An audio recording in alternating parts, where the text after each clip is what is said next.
Assalamualaikum warahmatullahi wabarakatuh.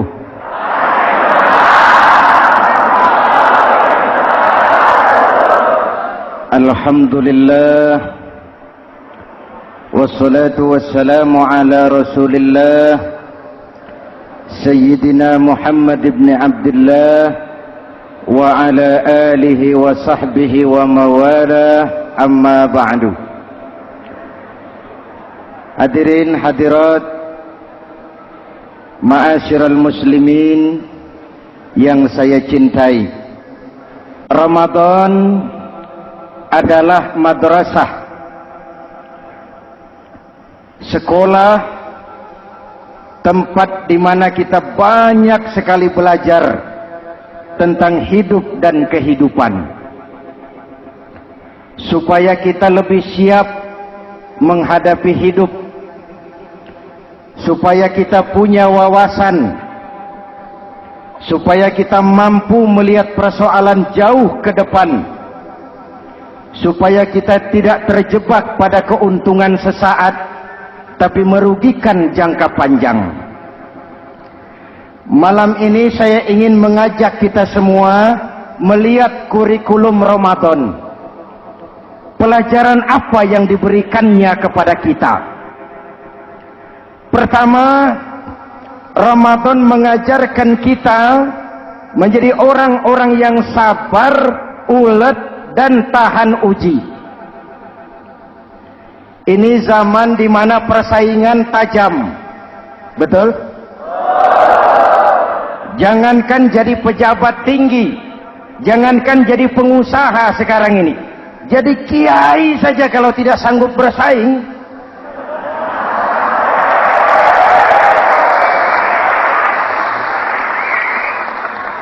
ini bahasa kasar tapi jujur. Karena orang sekarang hidup di zaman banyak pilihan. Akibat persaingan yang semakin tajam, orang sering kehilangan kesabaran. Kepengen cepat kaya, lalu tidak sabar. Makan renten, nipu orang, buka peternakan tuyul,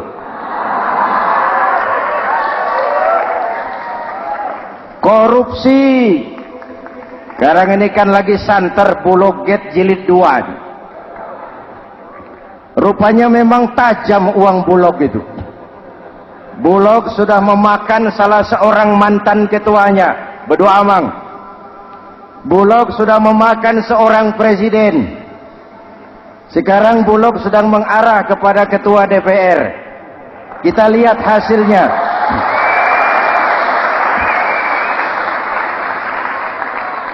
Tentu saja kita prihatin, karena kita tahu ekonomi kita sedang sulit. Hutang melilit leher, tetapi pada sisi lain kita melihat enak saja uang mengalir puluhan miliar untuk sesuatu yang tidak terkait dengan kepentingan rakyat.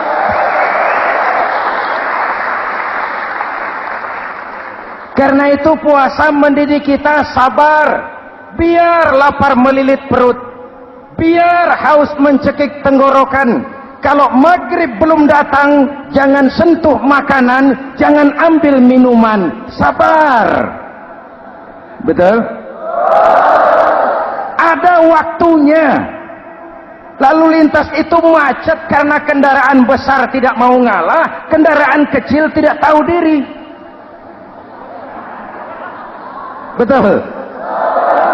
Antrian di pasar kacau karena yang sudah dapat nggak mau minggir, yang di belakang dorong-dorong. Betul? Dimanapun antrian kacau, Bung. Kalau yang sudah dapat mau dapat lagi, yang nunggu kelamaan, akhirnya dorong-dorongan, kacaulah kehidupan sosial. Puasa melatih kita sabar. Karena sebagai bangsa kita punya latar belakang sejarah. Kita ini bangsa yang ditempa oleh segala macam kesulitan. Kita 350 tahun dijajah Belanda, sulit. Setelah merdeka, kita dirongrong oleh berbagai macam pemberontakan, susah. lalu PKI berontak, susah lagi, lalu berdiri Orde Baru, lama-lama susah lagi, Orde Baru selesai, muncul reformasi,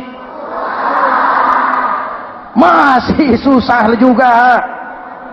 Kita bangsa yang ditempa oleh kesulitan, bangsa yang tahan bantingan, bukan bangsa yang cengeng. Karena itu mari kita menjadi diri kita. Kita akan gagal kalau kita mau jadi orang lain. Kita akan gagal kalau kita hidup di bawah bayang-bayang orang lain. Jadilah kita diri kita sendiri. Sabar, ulet, dan tahan uji. Inilah kurikulum pertama dari pelaksanaan ibadah puasa. Sehingga dengan dibekali sifat sabar, kita bisa mengendalikan diri. Manusia hebatnya ya. Ayo kita banding-bandingkan. Malaikat, binatang, manusia. Malaikat tidak diberi nafsu, hanya diberi akal. Kalau malaikat tidak pernah salah, wajar. Jibril nggak pernah korupsi ayat. Ini ada ayat bagus, saya pakai sendiri saja ini. Tidak. Malaikat maut tidak pernah salah adres mencabut nyawa orang yang belum waktunya mati. Tidak pernah. Dan itu wajar. Malaikat makhluk tanpa alternatif. Secara instinktif dia diciptakan untuk taat. Sebaliknya binatang diberi otak tapi tidak diberi akal. Binatang hanya diberi nafsu. Kalau binatang tiap hari salah, wajar. Ayam, kalau sudah datang syahwatnya, tidak usah menoleh, ini banyak orang apa tidak? Betul. Kuda keliling kota tidak pakai celana, tenang saja. Betul. Dan wajar, namanya juga binatang. Sedangkan manusia diberikan akal dan diberikan nafsu. Tiap hari terjadi perjuangan. Kadang akal menang, kadang nafsu yang menang. Ketika akal menang, kita lebih tinggi dari malaikat. Ketika nafsu yang menang, kita lebih rendah daripada binatang. Hadirin yang saya cintai, itu pelajaran pertama, sabar, ulet, tahan uji. Lalu pelajaran yang kedua, melahirkan sikap istiqamah, punya stabilitas temperatur batin, istilah sekarang. Soal istiqamah ini saya tidak akan menjelaskan pengertiannya, saya mau cerita saja. Mau dengar nggak? Ini tentang istiqamah. Dalam satu pertempuran, Jenderal Salahuddin Al-Ayyubi bersama tentaranya, tentara Islam, pernah mengalami kekalahan. Karena kalah, banyak yang ditahan jadi tawanan orang-orang kafir, beberapa perwira dan banyak ofsir. Tercatatlah ada 3 orang ofsir jadi tawanan raja kafir ini. Satu hari raja kafir musyawarah dengan perdana menterinya. Perdana menteri, saya tuan raja, ini tawanan Islam ini enaknya diapain? Kalau enaknya sih dibunuh saja tuan raja, selesai urusan. Soal bunuh sih gampang, perdana menteri.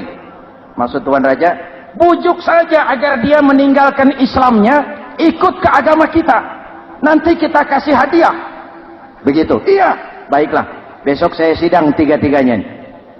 Besoknya ini 3 ofsir disidang di tempat terbuka langsung oleh perdana menteri. Mula-mula dipanggil ofsir pertama. Ofsir pertama, ya perdana menteri, sini. Baik. Kamu tahu kamu siapa? Tahu. Siapa kamu? Tawanan. Iya, kalau tawanan bisa diatur kan? Diatur bagaimana?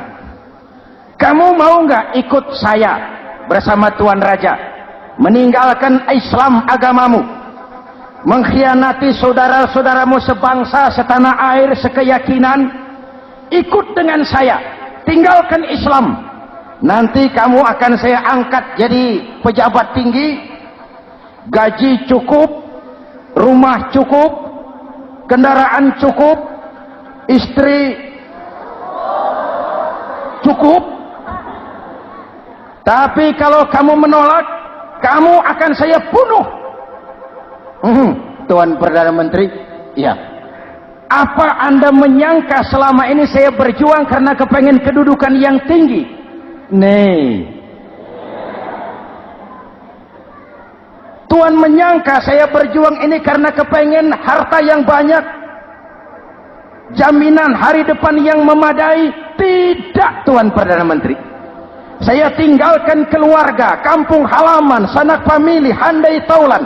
Saya jihad karena mengharap ridho Allah Subhanahu wa ta'ala.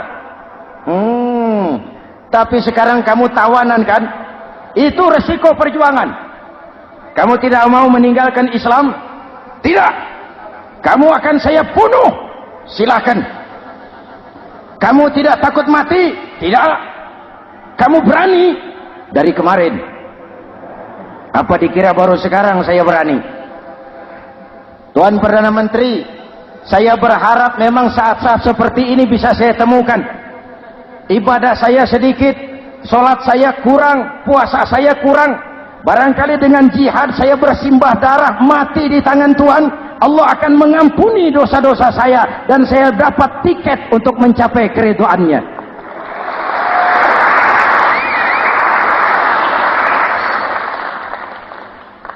Gila kamu. Biarin. Kalau ini Tuan anggap gila, saya bisa berbuat lebih gila dari ini. Saya bunuh kamu. Bunuh. Algojo. Dipancung. Dio. Ini terlepas kepalanya dari badannya. Menggeluntung kepalanya ke bawah. Jatuh bergelindingan. Itu kepala lepas dari badan, ngaji. Baca ayat Quran sampai Perdana Menteri bingung. Minggir. Ini ada kepala ngaji. Ayatnya yang dibaca, ya ayyatuhan nafsul mutmainnah irji'i ila rabbiki radiyatan mardiyah. Wahai jiwa yang tenang, kembalilah kepada Allah dengan diridhoi.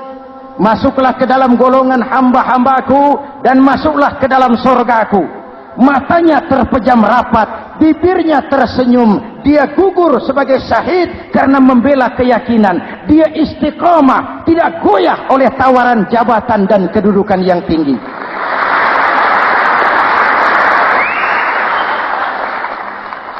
Perdana Menteri geleng kepala. Dasar orang Islam. Panggil officer kedua.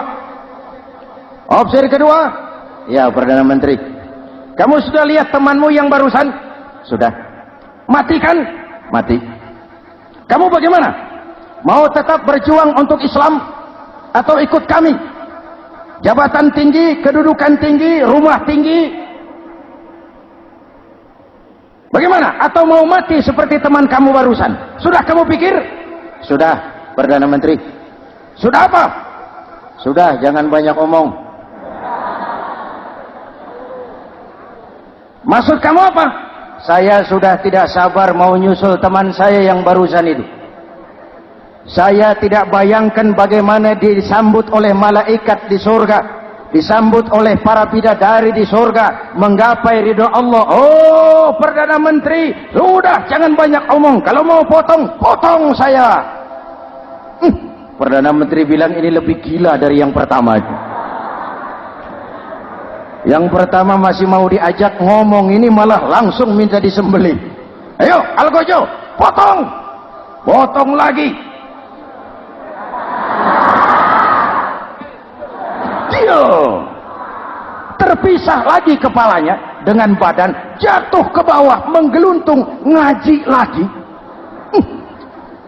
Ayatnya yang dibaca, wujuhun yawma izin nadirah ila rabbiha nazirah. Muka mereka hari itu berseri-seri kepada ridho Allah. Mereka memandang bibirnya senyum, matanya terpejam, dan dia ajal dengan husnul khatimah, mendapat syahid karena teguh punya keyakinan, istiqamah dalam perjuangan, tidak goyang, tidak mencela dan mencele.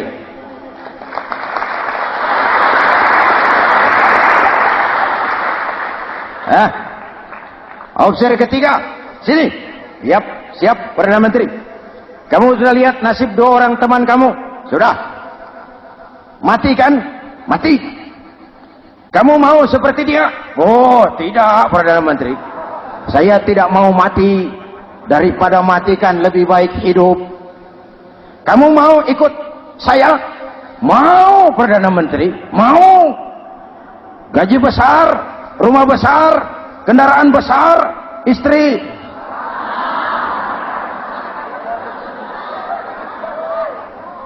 Mau, Perdana Menteri, saya mau. Daripada tidak jadi apa-apa, kan lebih baik jadi apa-apa. Daripada tidak punya apa-apa, kan lebih baik punya apa-apa. Oh, jadi kamu selama ini berjuang karena mau cari apa-apa? Iya. Bagus. Nanti saya musyawarah sama raja. Kamu diangkat jadi bupati di mana? Tunggu ya. Perdana Menteri laporan, Tuan Raja. Ya, ini opsi ketiga kelihatannya baik ini. Dia mau mengkhianati teman-temannya, sebangsa, setanah air, sekeyakinan. Mengkhianati bangsanya, meninggalkan agamanya. Dia mau ikut kita. Kita angkat jadi pejabat di mana dia? Raja senyum. Oh, soal angkat mengangkat sih gampang, Perdana Menteri. Cuma saya pikir-pikir opsi ketiga ini kok tegel-tegelin. Kok sampai hati ya? Temannya sendiri, seiman, sekeyakinan, sebangsa, setanah air, dikhianati karena mengejar jabatan, harta, kedudukan. Orang itu, Perdana Menteri, kalau sudah mau mengkhianati saudaranya sendiri, apalagi orang lain.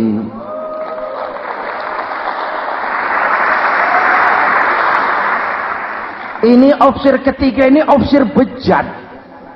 Anda bayangkan temannya sendiri dikhianati. Nanti kalau ada kesempatan, kita ditikam dari belakang.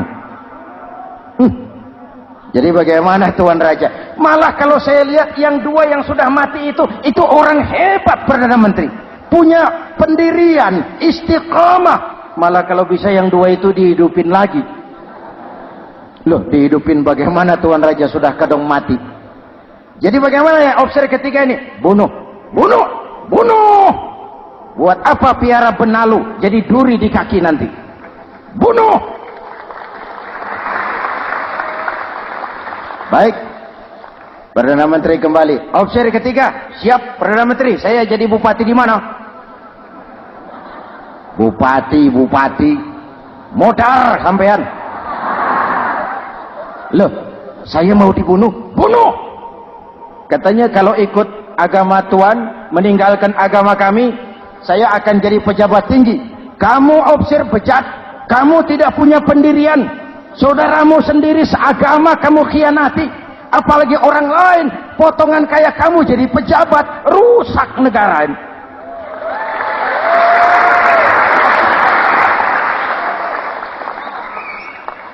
Hadirin hadirat yang berbahagia, saya lanjutkan cerita ini. Nanti kesimpulan diambil sendiri-sendiri. Jadi saya mau dibunuh, Tuan Perdana Menteri. Ya, kamu mau dibunuh. Tidak jadi pejabat? Tidak. Kamu bejat. Bejat kok mau jadi pejabat? Nanti juga kalau kamu jadi pejabat, paling kerjamu memperkaya dirimu sendiri. Paling banter keluargamu dan golonganmu. Rakyat tetap saja tidak terurus.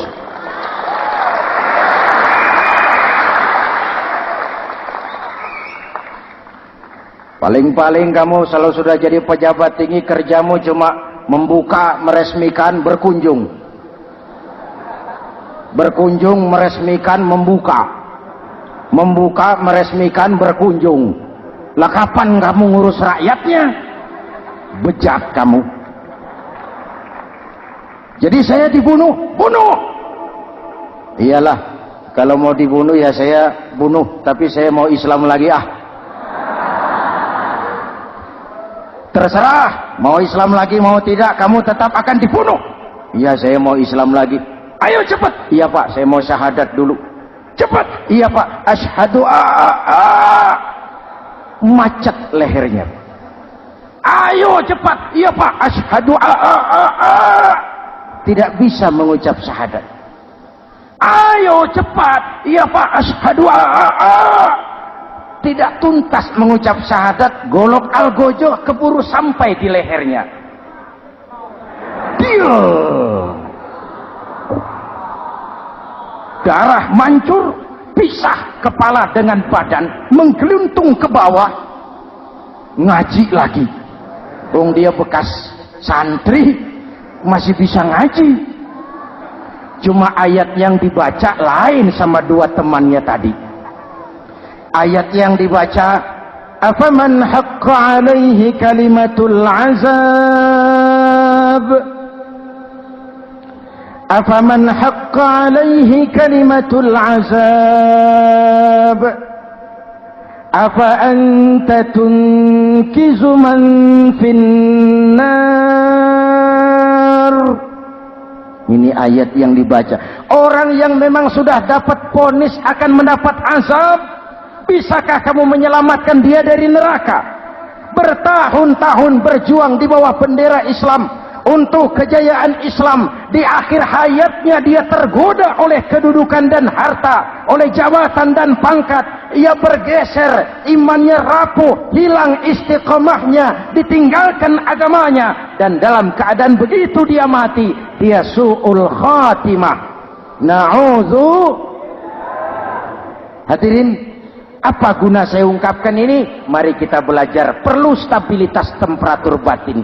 Saya sering katakan, berapa banyak orang waktu di bawah teriak-teriak, berantas korupsi, ganyang korupsi, sikat korupsi, cuma karena belum dapat kesempatan.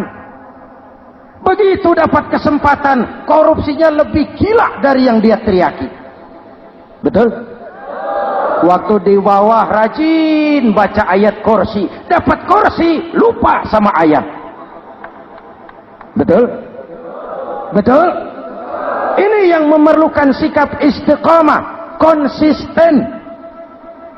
Hanya dengan semangat seperti ini, maka kita tidak akan goyah oleh tantangan yang bagaimanapun beratnya.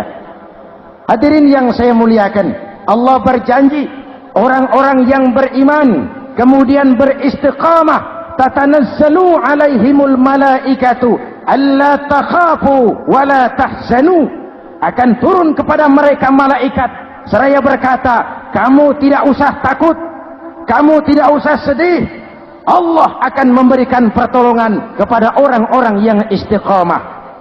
Ayo kita tetap istiqamah melaksanakan ibadah hanya kepada Allah Subhanahu wa ta'ala. Nah, yang ketiga, ikhlas. Allahumma lakasumtu, untuk engkau saya berpuasa. Orang mau puji atau tidak bukan soal, orang mau lihat atau tidak bukan soal. Kalau sudah berbuat, yang penting karena Allah saja. Keikhlasan itu, kalau amal kita adalah jasad, ikhlas adalah ruh. Saudara, hari Jumat jam 9 pagi sudah berangkat ke masjid. Apa tidak bagus? Bagus. Sarungnya baru. Samarinda kelas BHS. Sajadah tebal. Tasbih panjang. Jam 9 sudah berangkat. Iya, padahal sholat jam 12. Betul. Apa pahalanya besar? Nanti dulu. Itu berangkat jam 9 itu maunya apa? Pameran sarung? Atau di dekat masjid ada janda? Atau apa? Disinilah peran keikhlasan. Keikhlasan itu bukan kata. Malah kalau kita, saya ikhlas loh, biasanya tidak ikhlas kalau sudah ngomong begitu. Ikhlas itu amalan batin. Puasa ini menyelamatkan kita dari penyakit riya. Saya ingatkan Al-Ghazali bilang penyakit dua macam, penyakit zahir dan batin. Bedanya apa? Pertama, penyakit zahir yang punya lebih tahu dari orang lain. Tapi penyakit batin orang lain lebih tahu dari yang punya. Kalau kita punya kanker darah tinggi, kita tahu, orang lain tidak. Tapi kalau kita sombong, hasut, dengki, orang lain kadang-kadang lebih tahu dari kita yang punya. Betul?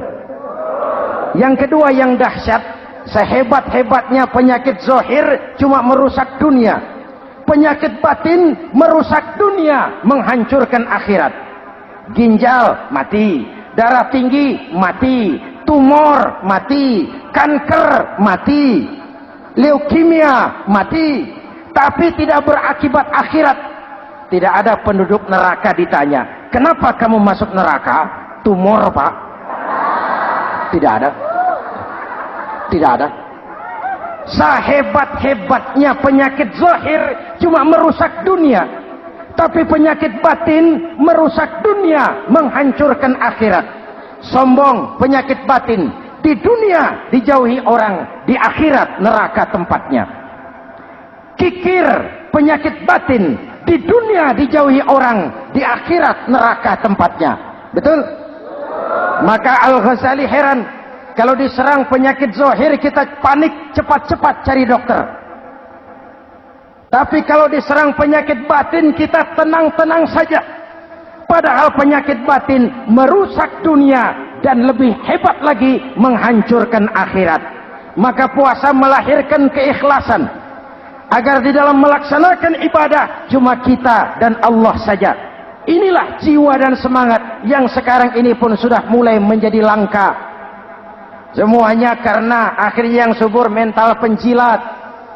Sumuhun dawuh, pasukan kulunuun, barisan asal bapak seneng, pasukan kumaha juragan wae, organisasi oke bos. Kita miskin dengan orang-orang yang punya prinsip, yang berani berkata ya terhadap yang benar, sanggup berkata tidak terhadap yang tidak benar, apa dan bagaimanapun resikonya.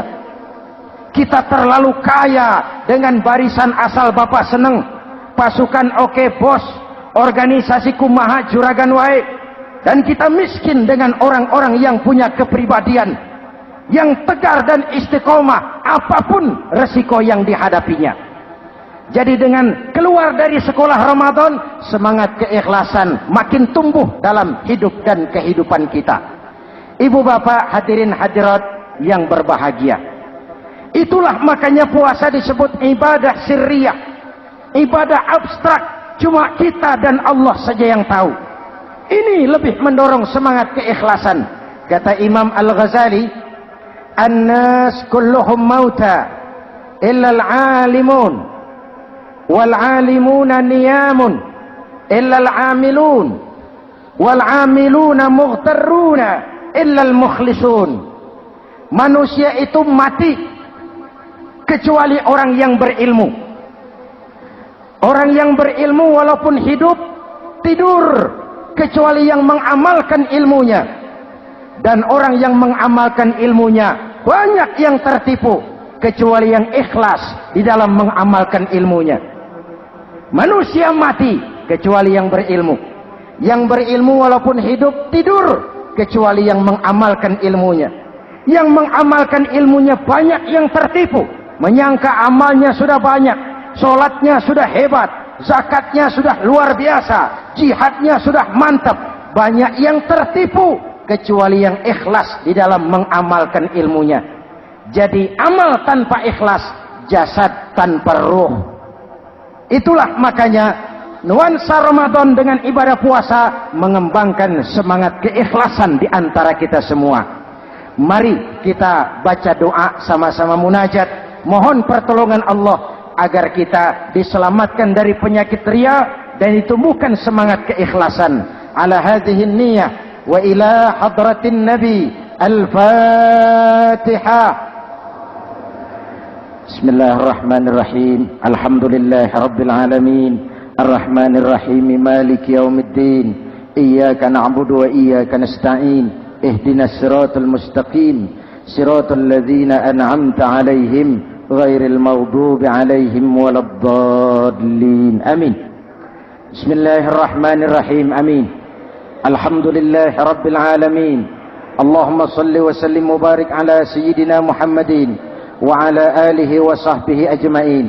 اللهم اجعل جمعنا هذا جمعا مرحوما وتفرقنا من بعضه تفرقا معصوما. اللهم اجعل جمعنا هذا جمعا مشكورا وتفرقنا من بعضه تفرقا مغفورا. اللهم اجعلنا من السعداء المقبولين ولا تجعلنا من الأشقياء المردودين. ربنا تقبل منا صلاتنا وصيامنا وقيامنا وتخشعنا وتعبدنا وتضرعنا وتمم تقصيرنا برحمتك يا أرحم الراحمين. اللهم أصلح من في صلاحه صلاح المسلمين. اللهم أهلك من في هلاكه صلاح المسلمين. Ya Allah, dengan sepenuh perasaan dan pengharapan, dengan segala keremahan dan kerendahan, kami bermohon kepadamu, berikan kami kekuatan zahir dan batin, berikan kami kesabaran dan ketabahan, sikap istiqamah dalam mengarungi hidup yang penuh ujian ini.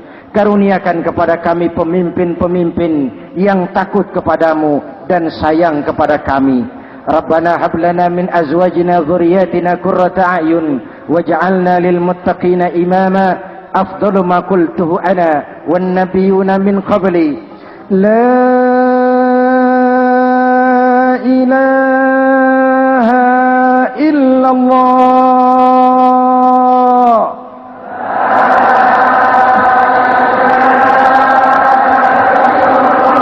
La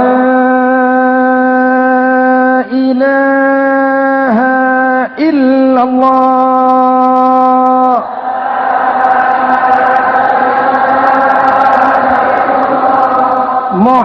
Muhammadur Rasulullah.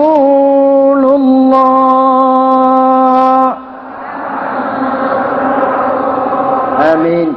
Kalimatu haqqin 'alaiha nahya wa 'alaiha namut wa 'alaiha wa biha nub'atsu insyaallah minal aminin birahmatika ya arhamar rahimin. Sallallahu ala sayidina Muhammadin wa ala alihi wa sahbihi ajma'in. Ana rabbika rabbil izzati amma yasifun. Salamun alal mursalin walhamdulillahi rabbil alamin. Assalamualaikum warahmatullahi wabarakatuh.